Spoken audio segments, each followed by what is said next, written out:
Boa tarde, irmãos. Colocando aqui o despertador e acionando, porque agora há pouco, depois do almoço, não dormi bem à noite. Aí desmaiei, botei o despertador e esqueci de acionar. Acordei, faltavam 10 minutos para a hora que o Felipe tinha me dito que ia sair de casa. Graças a Deus que eu consegui, né?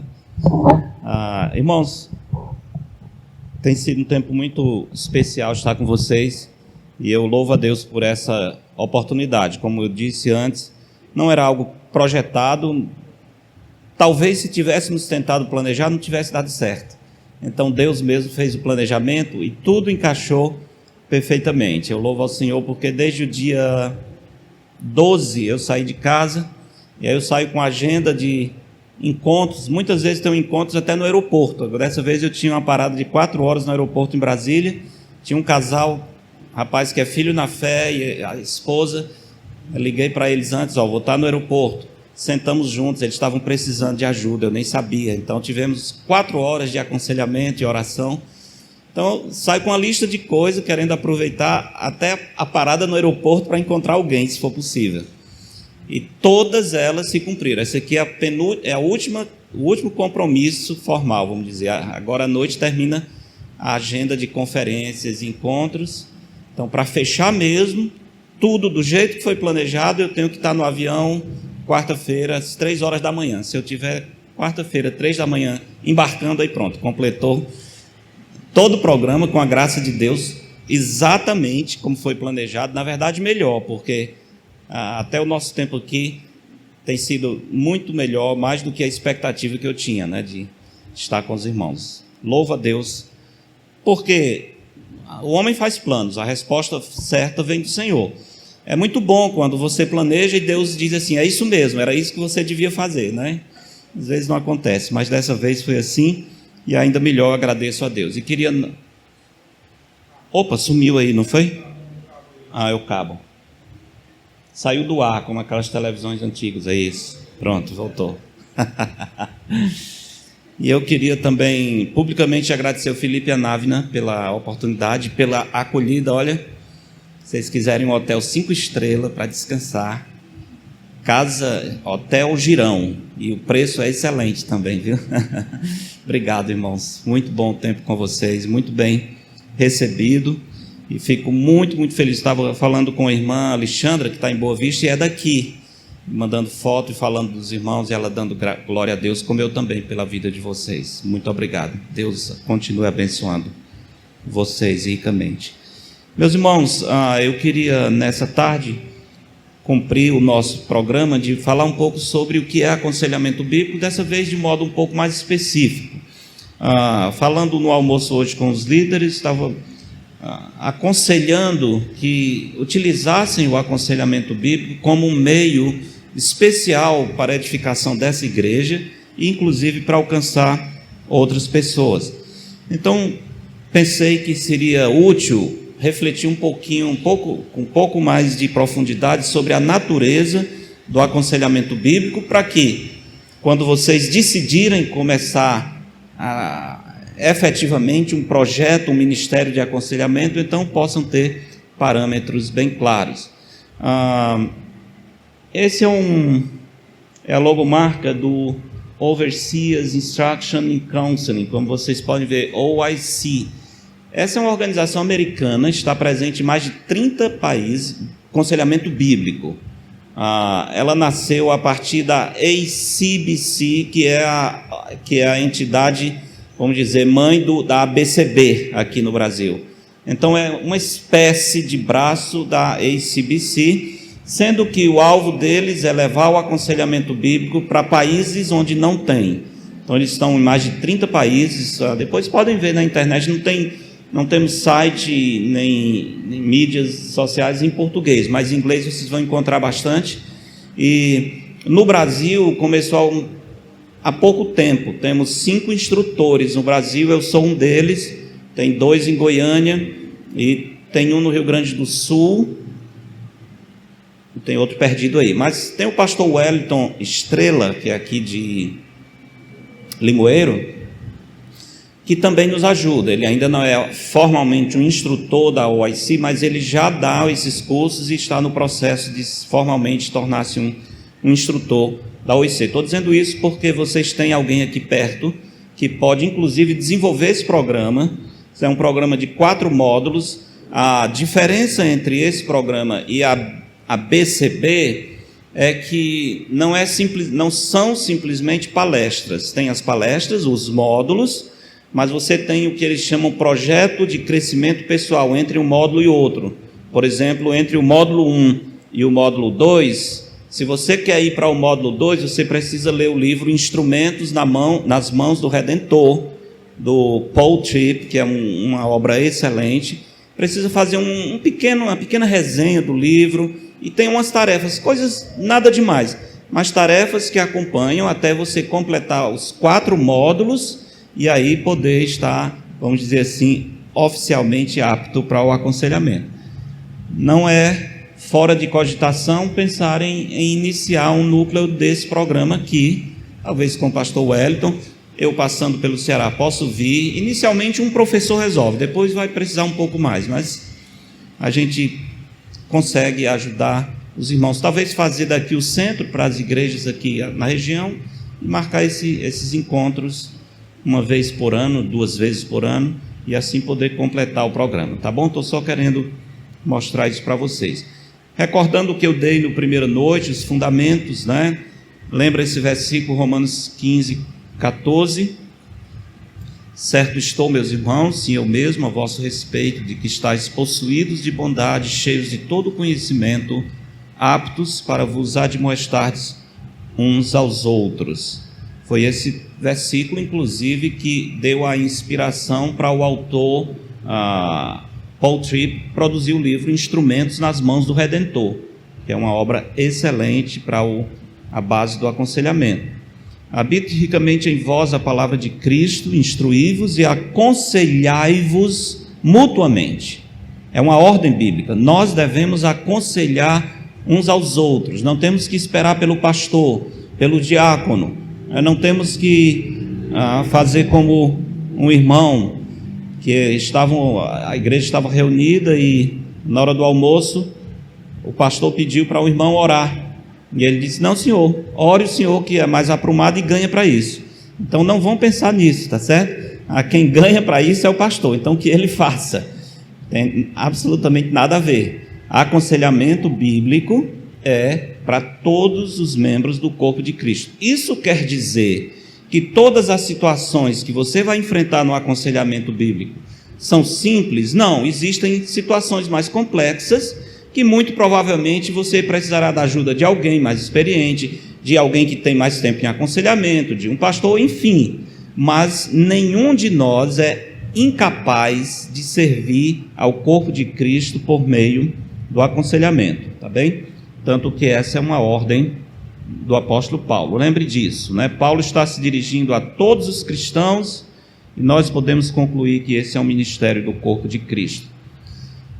Falei um pouco sobre esse termo, deixe-me apressar aqui. E o conceito que eu fiz, né, a partir da minha própria reflexão. Em termos simples, aconselhamento bíblico é o ministério, então o ministério pelo qual um conselheiro cristão precisa ser crente em Cristo, convencido da suficiência das Escrituras. Mais tarde eu vou pregar no Salmo 19, um salmo que apresenta a suficiência das Escrituras. Ele procura aplicar à mente do aconselhado a instrução, isso é, a admoestação, exortação ou repreensão da palavra de Deus, a fim de ajudá-lo a lidar adequadamente com os dilemas da alma. Ok? Então, tentei resumir nessa breve definição os elementos básicos do aconselhamento. Mas vamos lá, deixa isso aqui, eu vou passar, já comentei, só por questão de tempo, vamos apressar. Vamos diretamente ao nosso tópico aqui. O que é que faz o aconselhamento bíblico ser bíblico? Nem todo aconselhamento chamado bíblico é de fato bíblico. Muitas vezes existe muito o que chama-se de integracionismo. onde pega-se ideias humanas, das pesquisas humanas, e tenta juntar com a Escritura, inclusive às vezes tenta-se dar uma base bíblica para isso, dizendo que a revelação geral é uma fonte de conhecimento de Deus. Então você pode pegar informações gerais, tem muita coisa boa, muita coisa útil, integrar com as Escrituras, e aí você vai poder ajudar as pessoas nos seus dilemas. Isso não é aconselhamento bíblico. Aconselhamento bíblico, ele começa e termina na Escritura. Lembre-se disso. Em primeiro lugar, ele reconhece a Bíblia como sendo fundamental. Não é um instrumento meramente coadjuvante. O grande risco, quando você começa a misturar ideias humanas com a Escritura, a história diz, a experiência diz que com o tempo essas coisas humanas vão superar a Escritura. Não tem jeito. Daqui a pouco a Escritura vai estar bem diminuída e todas essas coisas estarão superando, sobrepujando a palavra de Deus. A própria história da igreja mostra, por exemplo, qual é o grande problema das seitas, ou qual, por exemplo, o grande problema do catolicismo. A coisa principal está na base de autoridade. Quem é a base de autoridade? Se você falar com o católico, ele vai dizer: nós cremos na palavra de Deus. Claro, nós cremos que a Bíblia é a palavra de Deus, de modo algum, ninguém nega isso. Sim, mas não é a única base. É a palavra de Deus, mas junto com a palavra de Deus tem duas coisas mais que são fontes de autoridade. Tem a tradição da igreja e tem os decretos, as bulas papais. Então são três fontes de autoridade. A Bíblia é uma delas. Essas duas com certeza superam, porque nessas duas, inclusive, vai ter coisas que negam a palavra de Deus. A Escritura tem um mandamento muitíssimo claro: não farás para ti imagem de escultura. Mas a tradição da igreja diz que não há problema em fazer imagem de escultura. Então a tradição supera a Bíblia. Entende? Então, aqui no aconselhamento é a mesma coisa. Nós não queremos trazer ideias humanas para o aconselhamento e misturar com a Escritura, porque com o tempo a Bíblia não será mais o elemento fundamental. E isso destrói o aconselhamento. Relacionamento do aconselhamento com outras disciplinas bíblicas, por exemplo, com inspiração, inerrância e autoridade das Escrituras. O conselheiro bíblico, ele crê nisso acerca da palavra de Deus, que ela é inspirada, que ela é inerrante em tudo aquilo que ela aborda. Não é que a Bíblia tem toda a verdade sobre todas as disciplinas do mundo, mas aquilo em que ela se pronuncia, ela não tem erro. Adequadamente interpretada dentro do seu contexto, a Bíblia é inerrante. A autoridade, isso é a nossa única regra de fé e prática, e é suficiente, não precisamos de outra coisa. Então essa é a base. Começa pela bibliologia, uma doutrina sadia das Escrituras. Depois de ter uma doutrina sadia acerca da Escritura, nós precisamos ter uma boa hermenêutica. O que é a hermenêutica? É a arte da interpretação. Não adianta você simplesmente professar que a Bíblia é a autoridade e é inspirada, se você não sabe o que a Bíblia diz, né? Ou o que ela quer dizer. O que ela diz, vamos dizer, está lá, mas o que ela quer dizer com o que ela diz? Por exemplo, estávamos comentando hoje alguém comentou hoje sobre como algumas dessas igrejas pentecostais, neopentecostais, usam erradamente a frase "o nome de Jesus", né? Em nome de Jesus, eu ordeno isso em nome de Jesus. O que quer dizer o nome de Jesus? Por exemplo, Atos 4:12, não há salvação em nenhum outro, porque abaixo do céu não existe nenhum outro nome dado entre os homens, pelo qual importa que sejamos salvos. Então, aí está falando do nome que nos salva. Nós oramos em nome de Jesus. Mas o que quer dizer isso? Então, o nome que nos salva são as letras, os fonemas, a pronúncia das 5 letras. Jesus, quando eu digo Jesus, libera um poder mágico e cura as doenças? Não é isso que significa o nome de Jesus. Não é isso que o autor quer dizer, que há poder em pronunciar o nome Jesus. Quando a Bíblia fala de nome, fala da essência, fala da pessoa. Não tomarás o nome do Senhor teu Deus em vão. Não é simplesmente pronunciar inadequadamente o nome de Deus, mas o nome representa o ser de Deus. Tomar o nome do Senhor de Deus, Senhor Deus em vão, é desprezar o Senhor. Então, o nome é igual à pessoa. Quem salva é Cristo, que é nomeado pelo nome Jesus. Mas o nome de Jesus em si não é o substantivo Jesus que tem poder. Okay? Isso é uma questão de hermenêutica. Nós vamos estudar, vamos interpretar adequadamente. Nós vamos comparar textos com textos. Tá? O melhor manual de interpretação da Bíblia é a própria Bíblia. Você olha, aqui tem um assunto, não estou entendendo bem, mas tem algum outro local que a Sagrada Escritura fala sobre isso? Então pronto, você tem um intérprete inspirado. E pensando assim, nós conseguimos então construir uma mentalidade, uma teologia e uma prática sadia. Então precisa ter uma boa hermenêutica. Depois disso tem a exegese. A exegese já significa um estudo um pouco mais profundo do texto, muitas vezes, não exclusivamente, mas sempre que possível, vai envolver as línguas originais. O alvo é entender qual era a intenção do autor quando deu esse texto e como os ouvintes originais compreenderam, porque é isso que a Bíblia significa. Eu não posso sair jogando significados externos ao que a palavra de Deus diz. Eu tenho que estudar a fundo o texto, dentro do seu contexto histórico, cultural, literário, teológico, e depois disso eu vou compreender, eu posso dizer, olha, Paulo queria dizer isso, os filipenses, ao receber esse texto, eles entenderam isso. Tá? Então, é importante construir o nosso ministério de aconselhamento bíblico sobre uma boa exegese. Depois disso tem a teologia bíblica e a sistemática. Isso aqui, vamos dizer, é a pirâmide sobre a qual nós vamos construir o nosso ministério de aconselhamento. Além da bibliologia, da hermenêutica, da exegese, nós vamos também nos dedicar à teologia bíblica, que é a maneira como Deus revela as verdades cronologicamente, na linha do tempo. O que o Senhor diz acerca dele, do homem do pecado em Gênesis, em Êxodo.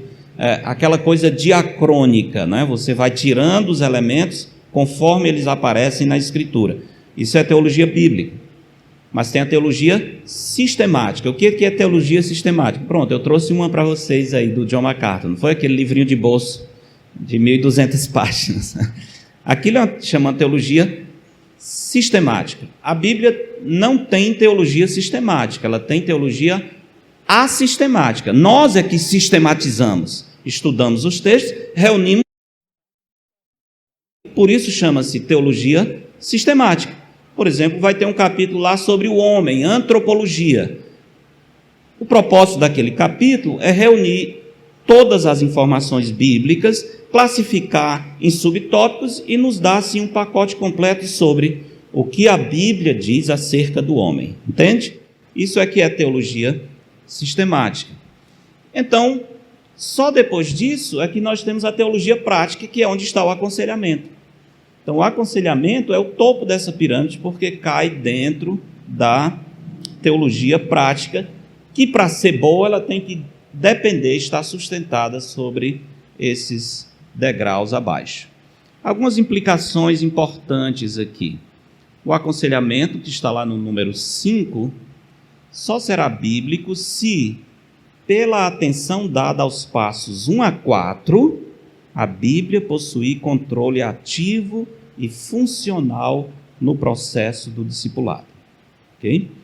A Bíblia seria a parte essencial e nós mostramos isso dando atenção a esses passos de 1 a 4. Realizar os números 1 a 4 sem o número 5, isso é, o estudo bibliologia, hermenêutica, exegese, teologia, vamos dizer o que a gente estuda no seminário, por exemplo. Você estudar, estar com a cabeça cheia desses 4 pontos, sem produzir o número 5, que seria a teologia prática ou aconselhamento, significa que você está se tornando um cristão acadêmico. Não é? Você tem muita informação, boa, bíblica, mas não sabe colocar na prática aquilo para ajudar pessoas com seus dilemas. Tá? Infelizmente, isso acontece muito. O cara vai para o seminário, estuda 4 anos, sai perito em grego, hebraico, teologia, vai assumir a igreja e, de repente, chega um primeiro caso onde uma irmã está dizendo: pastor, o meu marido bateu em mim, o que é que eu faço? E você diz: deixa eu abrir aqui o meu léxico de grego para ver onde é que está isso. Não tem nada, deixa eu abrir a minha teologia sistemática. O autor não disse nada sobre isso. E aí a pessoa diz assim, quase diz assim: não, eu não tenho condição, isso aí você tem que procurar alguém que pode te ajudar. Não faz sentido. Se você tem essa base aqui, você precisa ser capaz de transformar isso em coisa prática, ou do contrário, você é um acadêmico, a cabeça cheia, o coração vazio. Que adianta estudar tantos e não sabe traduzir isso em uma linguagem, numa metodologia que ajude uma criança, por exemplo. Então, nosso alvo não é só ganhar conhecimento, nós queremos conhecimento prático. Algumas perguntas. O que eu estou fazendo no número 5, isso é, no aconselhamento, vem diretamente dos números 1 a 4? Isso é importante. Eu seria mais eficaz no número 5, isso é, no aconselhamento, se tivesse mais treinamento nos números 1 a 4? Com certeza, é evidente, tá? Isso quer dizer que para ser um conselheiro bíblico eu tenho que ser um perito em teologia? Não, não necessariamente, está entendendo? Isso quer dizer que você é um aprendiz, você aproveita cada oportunidade para aprender, você quer aplicar a palavra de Deus na vida das pessoas, então você quer se tornar cada dia mais apto. Você está lendo: mas eu nunca estudei grego, mas eu posso ler materiais de quem estudou, de quem abordou esse texto. Eu posso beber de fontes confiáveis e, com isso, transmitir a verdade de Deus para as pessoas que me procuram. Tá? Então, é isso que significa dar atenção a esses pontos. Só um exemplo aqui. Filipenses capítulo 4, 12 e 13 diz assim: tanto sei estar humilhado, como também ser honrado, de tudo e em todas as circunstâncias já tenho experiência, tanto de fartura como de fome, assim de abundância como de escassez. Tudo posso naquele que me fortalece. Uma pergunta: como geralmente as pessoas usam o versículo 13 de Filipenses capítulo 4? Quando alguém bota no carro aquela adesiva: tudo posso naquele que me fortalece. O que é que ele quer dizer? Me digam.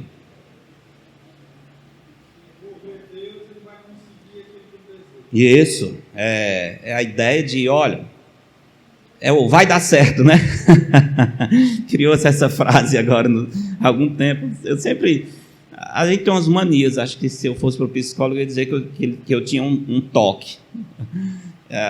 Certos bordões, certas frases que se cria, que eu tenho dificuldade de repetir, porque eu fico olhando assim, não é para ser assim. Então, quando surgiu esse vai dar certo, né? Em Fortaleza o pessoal pintava os muros, outdoor, vai dar certo. Imediatamente, eu tenho toque, isso que eu estou dizendo, imediatamente eu respondo assim: e se não der? E se não der, né? E se esse otimismo não terminar onde você está pensando?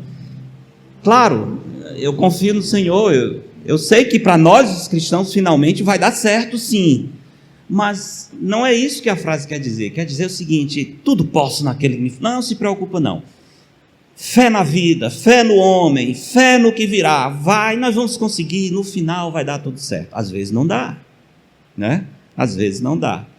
Mas o tudo posso naquele que me fortalece é o vai dar certo da Epístola Paulina. Pergunta é isso que Paulo está dizendo? Que todas as coisas que ele espera, ou que alguém espera, vai conseguir, que ele vai ter essa vida triunfalista, que ele não vai ter doenças, que ele não terá problemas na família, que ele nunca se encontrará em uma coisa difícil na vida? Não é isso que Paulo está dizendo. O próprio contexto diz, ele está citando várias situações, inclusive humilhação, fome, escassez. Ele está dizendo, tudo eu posso suportar, seja humilhação ou honra, eu suporto, seja fome ou abundância, eu suporto. Mas quando as pessoas usam Filipenses 4:3, eles só estão olhando para um lado, não é? Só estão olhando para a honra, só estão olhando para a fartura, só estão olhando para a riqueza, para a saúde. Paulo está dizendo, nós podíamos expandir aqui para nós, dizer, seja estando sadio ou doente, estando empregado ou desempregado, tudo posso suportar, tudo eu posso aguentar, porque Cristo me dá forças.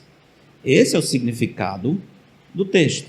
Então, só um exemplo para dizer, para mostrar como nós precisamos estudar a Escritura e não ficar reproduzindo o texto sem compreender exatamente o que o autor sagrado quer dizer. Ministério pessoal, o aconselhamento, ele é bíblico quando é encorajado que seja feito por todo crente e com todo o crente, ou seja, não é para um grupo especial, pessoas superdotadas que podem fazer aconselhamento. Não, aconselhamento é bíblico quando ele tem esse viés de ser algo do corpo de Cristo. Deus planejou que a vida no corpo envolvesse todos os membros, independente do treinamento formal.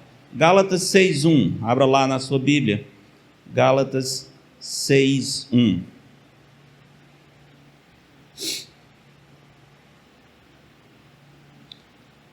Gálatas 6:1, alguém pode ler, por favor? Pronto, veja só, tentando expandir aqui para facilitar. Irmãos, se alguém for surpreendido em alguma falta, interessante essa palavra surpreendido, tem a ideia de ser pego de surpresa, cair numa armadilha. Se alguém cair em uma armadilha, vós que sois espirituais, espirituais são os crentes que nunca pecam, são aqueles que são moralmente perfeitos. Não, espiritual é alguém que está andando no Espírito, que está buscando ser controlado pelo Espírito. Corrigi-o com espírito de brandura e guarda-te para que não sejas também tentado. Ou seja, a ordem é para todos. Um irmão, um membro do corpo de Cristo, caiu em uma armadilha, eu que faço parte desse corpo, no momento em que eu noto, no momento em que eu percebo, eu sou o primeiro conselheiro. Eu não fico olhando dizendo, a liderança que cuide. Isso não é da minha alçada, é da minha alçada. Se eu sou irmão em Cristo, é sim, porque quando um membro sofre, todos sofrem. Quando o membro se regozija, todos se regozijam. Nós somos um corpo em Cristo.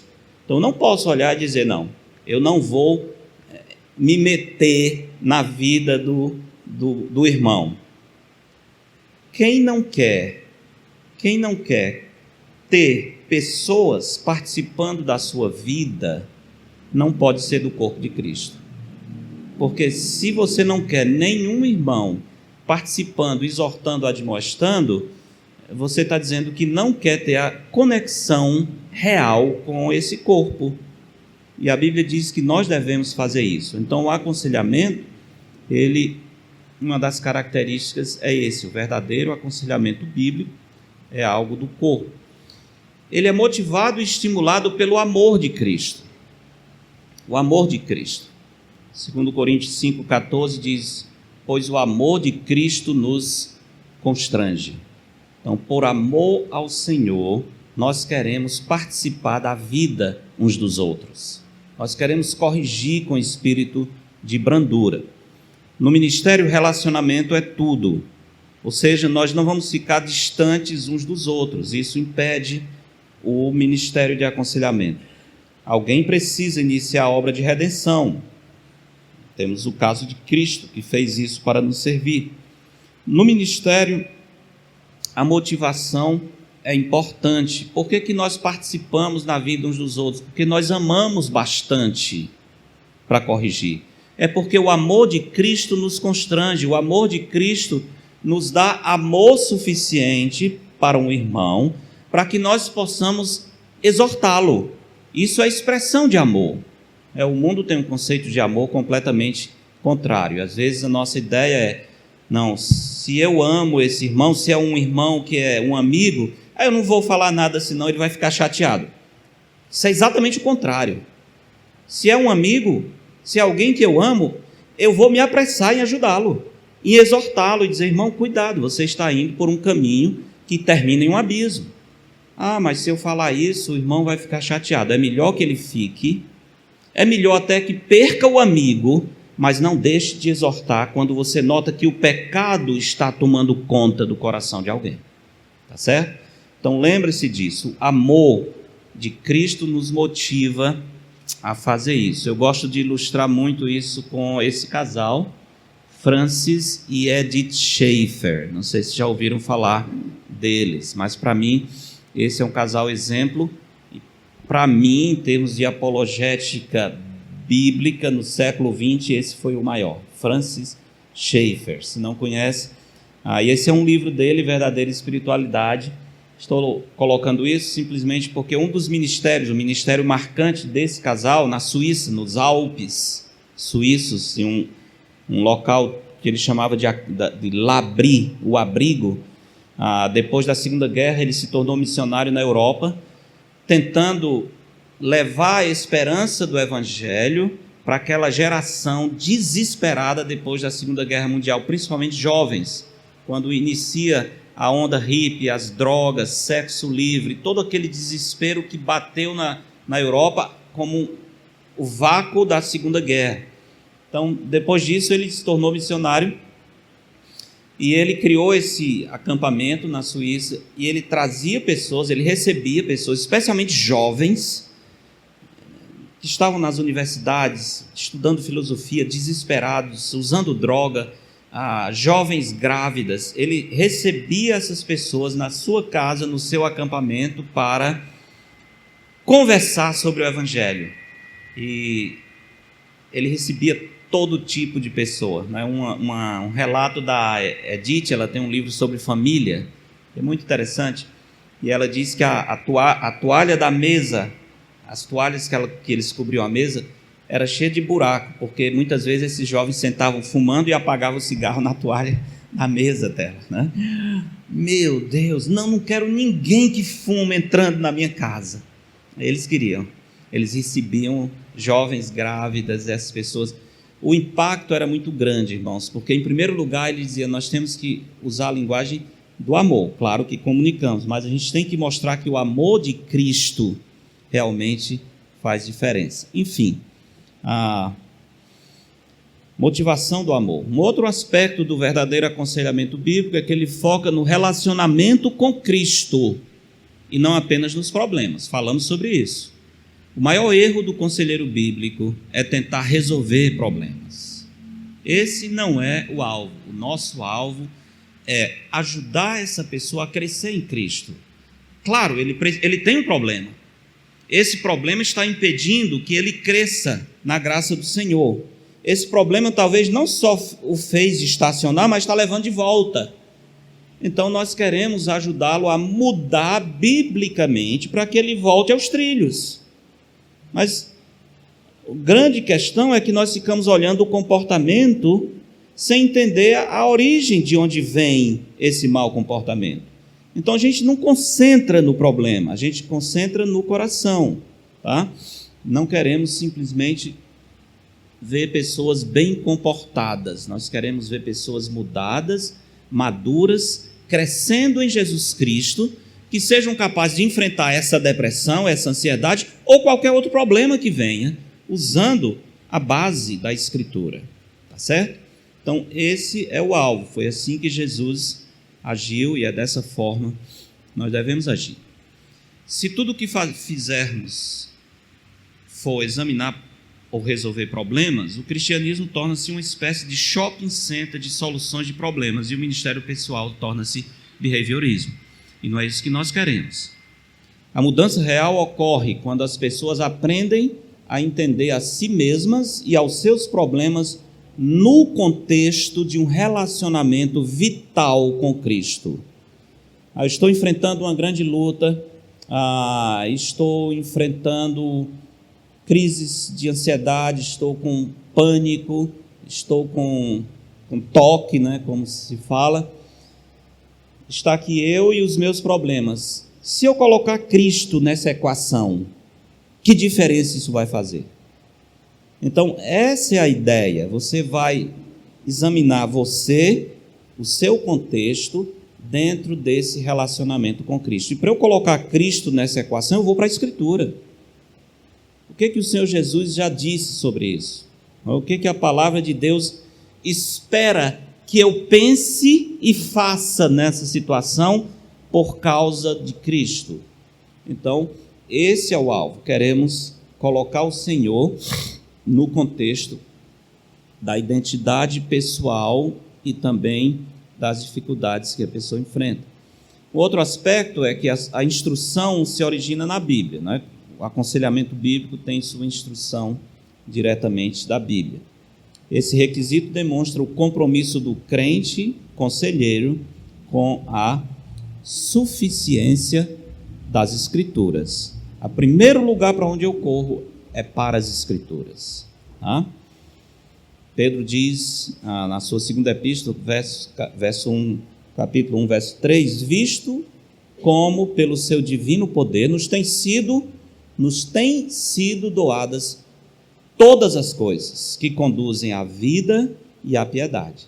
Já foram doadas pelo conhecimento pleno daquele que nos chamou. Então já estão na Escritura, nós temos só que buscar esse tesouro e aplicar, mas tudo vindo da palavra de Deus. Aqui é um velho amigo, né? Velho amigo, talvez vocês nunca ouviram falar dele, mas ele era um missionário irlandês que chegou na década de 40 no Brasil, em Manaus, e de lá ele partiu. O alvo dele era ir para uma cidade chamada Lábrea, que era no meio da floresta amazônica mesmo. Quando ele decidiu vir para entrar em missões na Irlanda, ele e a esposa abriram um mapa da Amazônia, que era chamado Inferno Verde, e viram um pontinho assim, tinha o nome Lábrea. Disse, nós vamos para cá, porque aqui acho que ninguém vai, nós queremos ir para esse local. Era muita disposição, muita coragem para servir a Cristo. O que é curioso na vida dele, ele veio mais ou menos recém-casado, acho que tinha 3 ou 4 anos de casado, não tinham filhos, não falava uma palavra em português. Chegaram em Manaus, ficaram poucos dias ali, ainda sem falar. Eles pegaram o barco para começar a viagem até a cidade de Lábrea, onde ele queria plantar uma igreja. Poucos dias depois, a esposa adoeceu no barco, seriam 5 ou 6 dias de viagem. Em poucos dias, talvez no primeiro ou segundo dia, a esposa pegou infecção intestinal e morreu na viagem. Foi sepultada na estrada. Imagina isso, não é? Aí ele disse que sozinho, sem a esposa amada, sem falar a língua, ele ficava pensando, né, o que eu vim fazer aqui? Ele disse, e eu creio, eu conheci esse homem, ele não era pentecostal não, mas ele disse que escutava a voz de Satanás dizendo no ouvido dele, eu matei a sua esposa e vou matar você também. Imagina isso, não é? O que confortou esse homem, primeiro a convicção, mas a segunda, ele estava lendo a Bíblia, o seu programa de leitura bíblica, ele fazia assim, ele lia e parava, no outro dia seguia onde parou, não é? Então, ele estava lendo o Evangelho de João, nada proposital, mas era o dia da leitura dele, era João capítulo 13. E aí, depois de sepultar a esposa, ele voltou para o barco para seguir a viagem e foi ler a sua Bíblia, João capítulo 13. E quando ele abriu, é lá onde Jesus diz a Pedro, o que eu faço não sabes agora, compreenderás depois.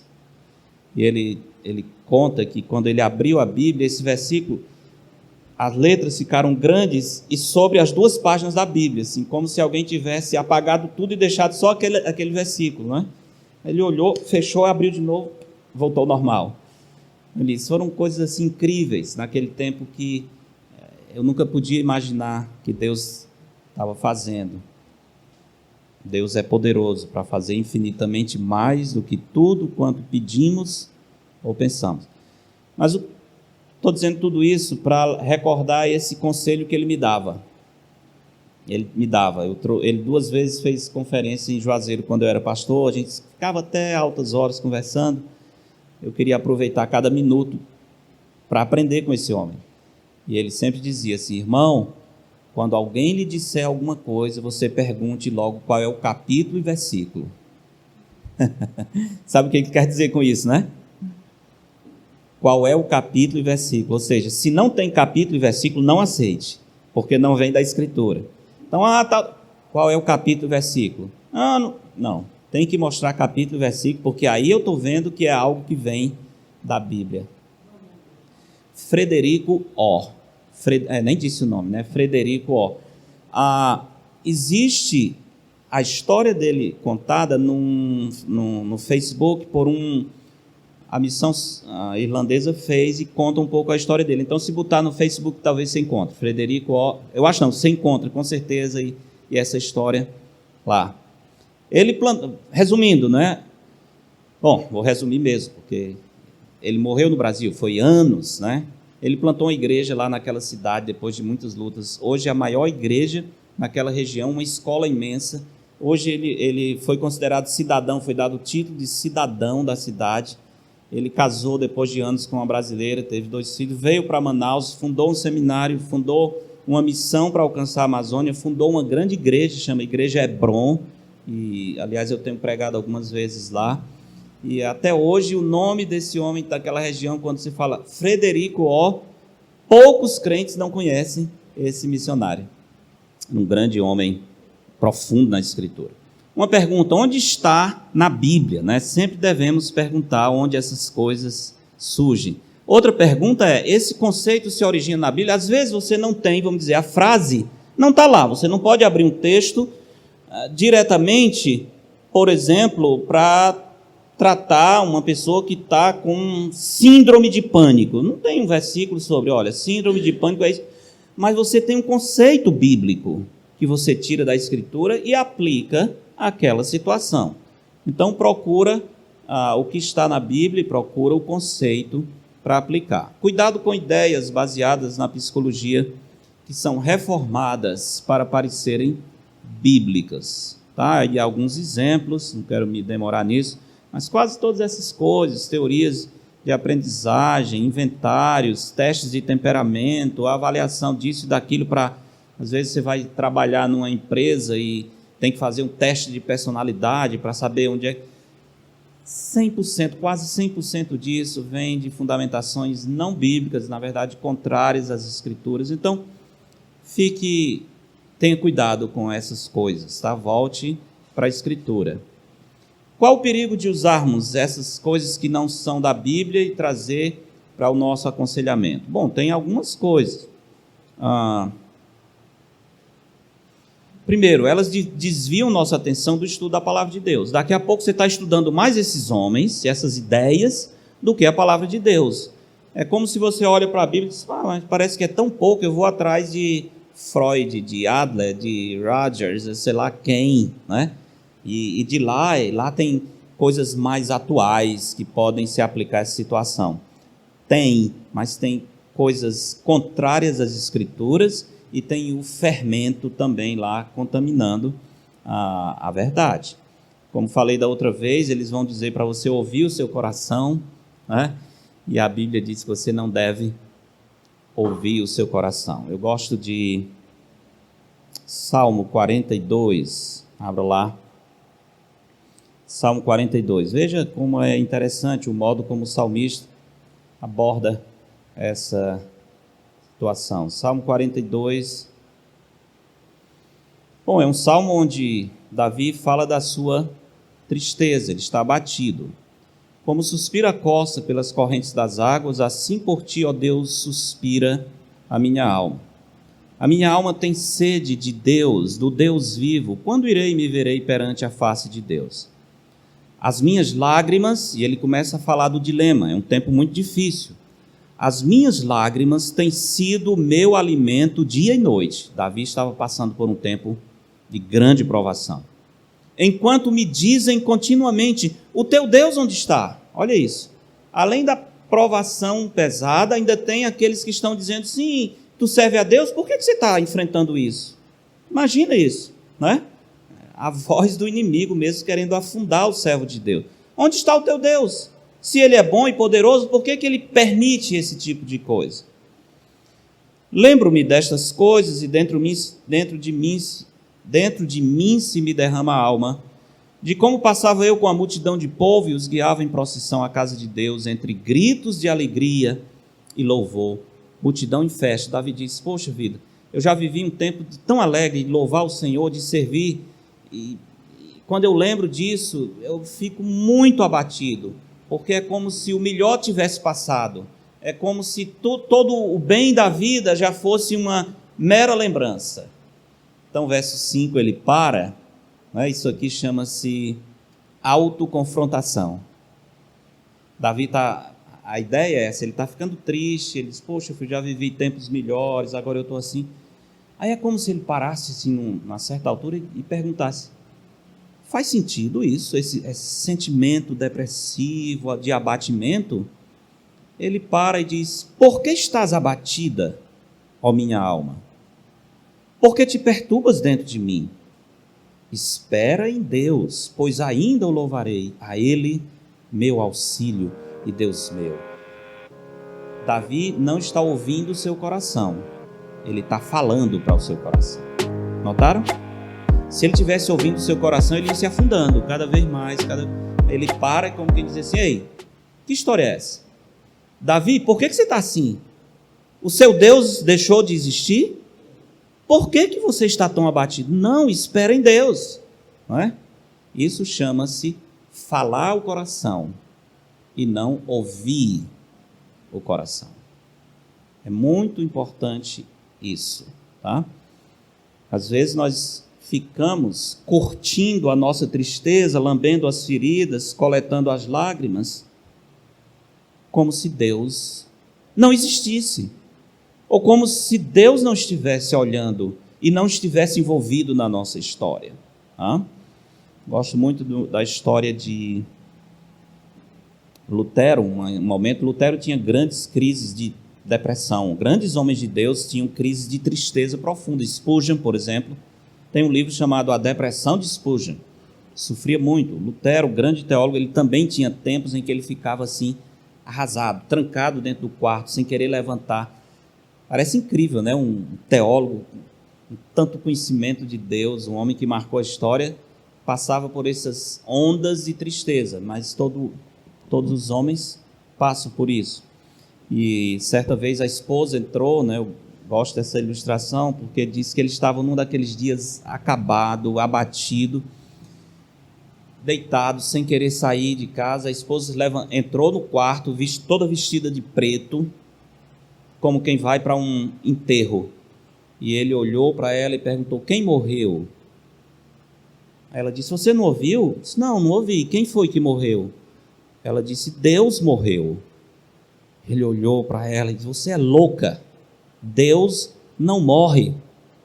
Ela disse: eu sei, mas você está como se ele tivesse morrido. Você está numa condição como se Deus tivesse morrido. Quer mais? Né? Pense, quem tem uma mulher dessa aí precisa ter cuidado, né? O grande teólogo, de repente, tinha esquecido a teologia de Deus. E a esposa traz ele de volta e diz: você crê, eu sei que você crê em Deus, mas você está vivendo como se Deus não existisse. Por que estás abatida, ó minha alma? Não é pecado, irmãos, sofrer tristeza. Não é pecado chorar. Jesus chorou, tá? Não é pecado sentir o peso. O problema é esquecer que acima da montanha está o nosso Deus e ficar aqui simplesmente olhando essa montanha e como diz: pronto, não tenho o que fazer, eu não tenho forças. Salmo 121, não é? Elevo os meus olhos para os montes e pergunto: de onde me virá o socorro? A resposta: o meu socorro vem do Senhor, que fez os céus e a terra. Essa imagem do Salmo, guarde no seu coração e compartilhe com alguém em problema da seguinte forma: imagine você estar no pé do monte e você olha essa montanha e você diz: não tem como, é muito alto, eu não vou conseguir transpor essa montanha. Mas não olhe a montanha, olhe acima das montanhas, que lá está Deus, né? O meu socorro vem do Senhor que fez os céus são mais altos do que qualquer montanha.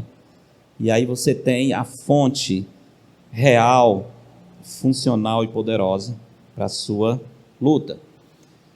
Perigo, então, como falei, a palavra de Deus vai perdendo o espaço que deveria. Deixe-me correr um pouco. Muitas vezes você começa a estudar essas ideias humanas e você está glorificando essas pessoas mais do que ao Senhor. Tá? Então precisamos ter muito, muito cuidado. Essas coisas, muitas vezes, quando começamos a estudar, beber na fonte humana, essas conclusões, Opa, está na minha hora. Já eu paro. Essas conclusões, elas, como eu digo aqui, elas se tornam autossugestivas. Isso é, você vai em busca de ajuda e aquele conselheiro secular, ele vai lhe dar um diagnóstico. Você tem a síndrome da ira incontida, ou seu filho está com o transtorno obsessivo desafiador. E isso, sabe o que acontece? Você para e diz assim, bom, se ele está dizendo isso é porque eu tenho mesmo, né? E daqui a pouco você abraça esse conceito e você passa a se comportar como aquele profissional disse que alguém que tem tal síndrome se comporta, né? Eu estou doente, como é que um doente assim se comporta? Ah, tá, então é isso. E você termina, por causa desse conselho, termina se tornando aquilo que a pessoa que aconselhou acha que você é. É muito forte isso, né? A sugestão pode causar grandes problemas. Elas podem se tornar uma desculpa para pensamentos e comportamentos não bíblicos.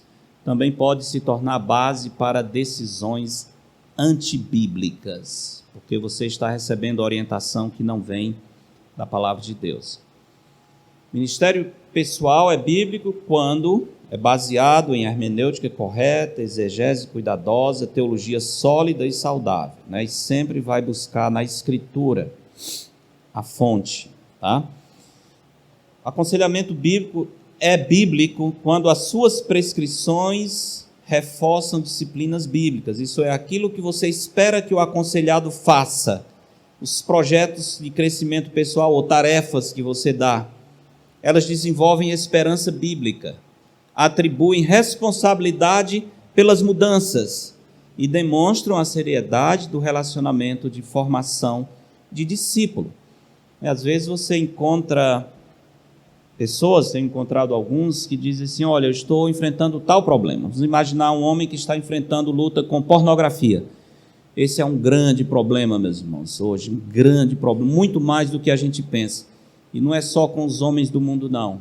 Homens da igreja. Uns anos atrás aconteceu uma coisa estranha. Um site de relacionamentos, e a gente já sabe o que isso significa, nos Estados Unidos, acho que era Bradley Ashley, não lembro bem o nome, mas o nome era mais ou menos esse. É um desses sites onde você vai para encontrar pessoas, e você, para entrar, tem que pagar. Bota o cartão de crédito, os seus dados. Segundo eles, é sigiloso, é completamente secreto, mas eles não fazem de graça, né? Então você fazia o cadastro e tal. Sabe o que aconteceu? Um hacker invadiu o site e publicou na internet o nome de todas as pessoas que frequentavam o site. Sabe o que aconteceu? Naquele fim de semana, vários pastores foram demitidos dos seus ministérios nos Estados Unidos, porque os nomes apareceram no site. Aliás, nomes até de pessoas que já tinham uma certa projeção. Estavam lá e foi lançado na internet. Um grande problema. Mas, imagina, a pessoa diz assim, eu estou lutando com pornografia, eu queria ajuda, você pode me ajudar? Sim, a gente ajuda, não é? E aí você pergunta, o que é que você está fazendo com isso? A pessoa, eu estou orando. Não, eu estou orando. Está orando? E o que mais? Estou orando. E o que mais? Estou orando. Quem foi que disse que para lutar com esse pecado a oração é o remédio? Não estou dizendo que não deve orar. Eu só estou dizendo que é preciso exercitar-se. Você tem que fazer algo. Lembra, Paulo diz, exercita-te pessoalmente na piedade. A pessoa diz, eu estou orando com uma desculpa, quase dizendo assim, eu estou pedindo a Deus que faça, ele não fez ainda. Não, senhor. Não, senhor. Tá bem? Nós vamos orar. Mas o que é que você está fazendo? Qual é o exercício na piedade? O que é que você está tirando ou acrescentando na sua vida para vencer esse pecado? Não é? Então, é preciso agir, é preciso assumir a responsabilidade. Não, eu estou emaranhado nesse pecado, a culpa é minha. Tá? Então, eu preciso agir seriamente para alcançar as mudanças que mostram a obediência ao Senhor. O aconselhamento bíblico prepara os aconselhados para se tornarem conselheiros. Deus espera que todos os crentes usem as lições que ele ensina para ajudarem outros. Então aí está, irmãos, pinceladamente, rapidamente, alguns tópicos sobre o que é o aconselhamento bíblico. O que que faz um aconselhamento bíblico ser bíblico? Espero que sirva para ter uma boa noção disso e espero que sirva para animar os irmãos a cada vez mais crescerem, se capacitarem para aconselhar uns aos outros. Muito obrigado. Deus abençoe. Pastor.